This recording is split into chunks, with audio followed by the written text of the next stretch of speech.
Certains monstres ne vivent pas dans les bois. Ils vivent dans des maisons normales, dans des rues calmes, comme la vôtre. En 2002, une jeune fille de 15 ans a été enlevée en plein jour. Son kidnappeur n'était pas un inconnu pour la police.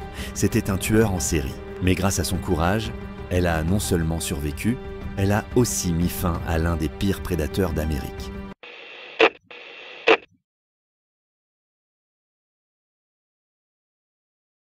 Cara Robinson vit à Columbia, en Caroline du Sud. 15 ans, calme, sportive, bonne élève. Ce jour-là, elle aide une amie. Rien d'inhabituel, jusqu'à ce qu'un inconnu s'arrête devant la maison. Il descend, s'approche doucement.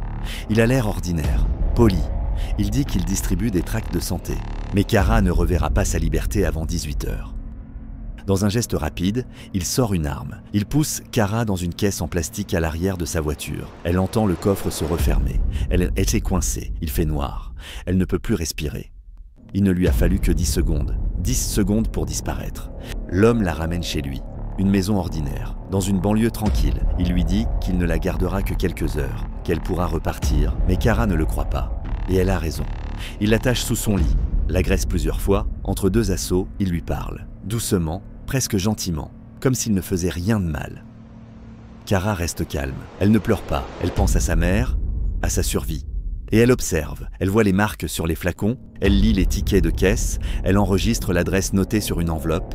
Elle écoute ses habitudes. Chaque détail est une preuve. Elle sait que si elle sort d'ici, ces détails arrêteront le monstre.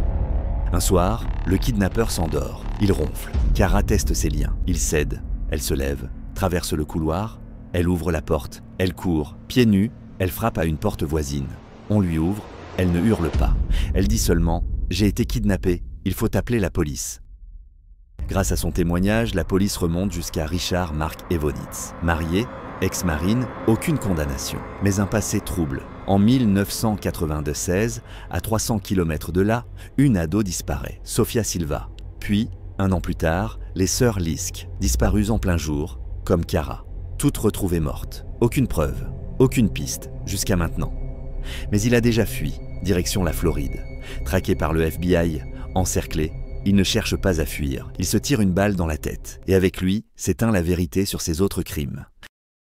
Cara aurait pu s'effondrer, se taire, oublier. Mais non, elle devient policière, puis conférencière. Elle parcourt le pays pour enseigner comment survivre. Son histoire devient un film, un podcast, un message. Elle a survécu, et elle parle pour celles qui ne peuvent plus. Cara n'est pas une victime, elle est un symbole, un rappel que parfois, la mémoire est plus forte que la violence, et qu'une fille de 15 ans peut vaincre un tueur en série.